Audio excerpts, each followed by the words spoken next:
The biggest obstacle in our learning is what we already know, or let me say it more forceful, what we think we already know. Today's short clip is once again about words.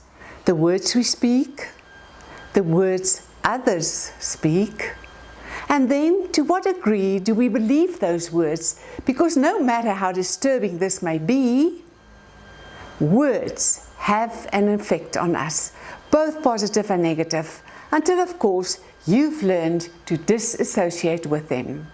In my field of human empowerment, with a focus on health, wellness, brilliant emotions and high performance, I have to start with a massive truth, and that is, self-empowerment is not just about you. It begins with you, but it's also about others. We should in fact think 3 times before we say anything to another person, because those words will keep on living inside them forever, or until someone helps them to get the negative ones out of their system.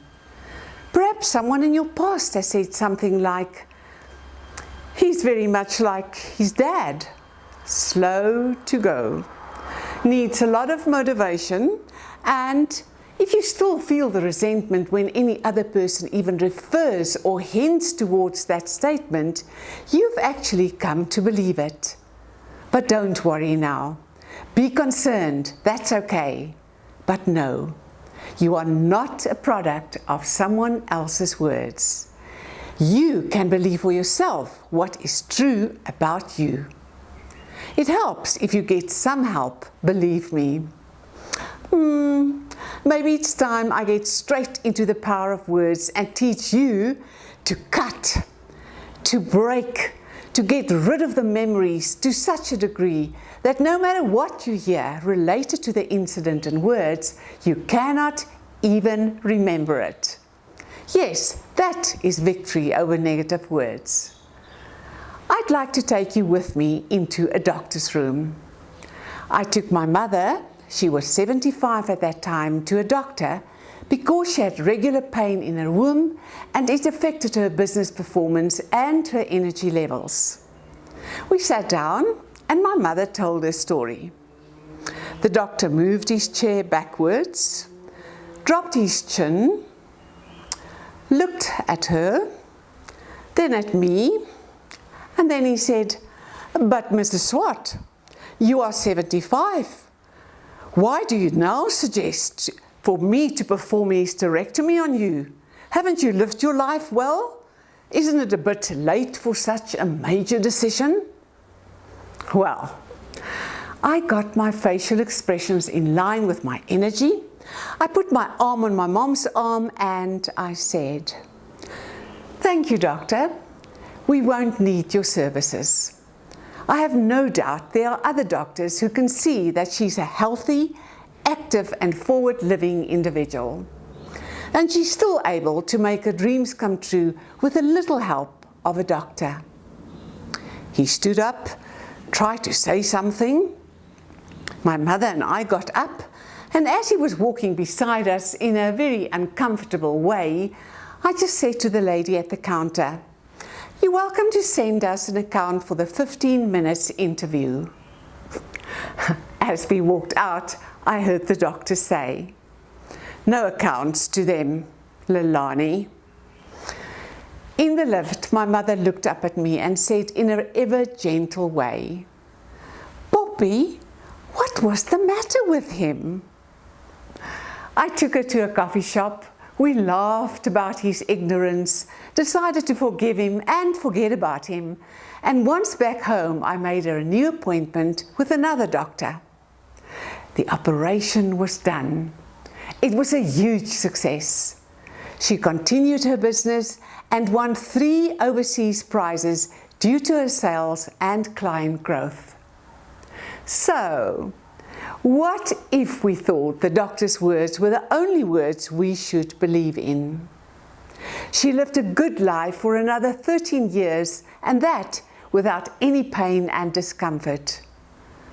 I've learned that we must learn not only when to step forward in loving kindness to others, but also when to step back in loving kindness to ourselves.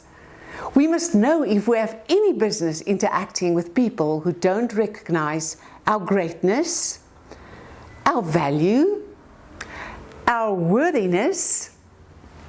So Mom and I went for another cup of coffee and cake, and during that morning we pretended that the chocolate cake we were eating were Oscars for having come to our senses when we decided to get another doctor's opinion. Here are a few suggestions to help you recover the worthiness and power you might have lost due to unkind, untrue and harsh words someone has said about you, especially if you know these words still have an effect on you.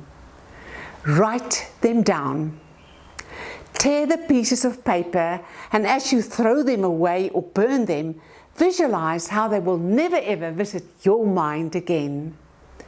There's a lovely lesson about what others have said to you, and that is, don't sanction the words spoken to you unless you love it.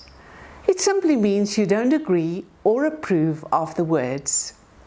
I'd like to start my day with positive, powerful words about myself, my day, my family, my tasks, and even tell my car how grateful I am that she's taking me wherever I go.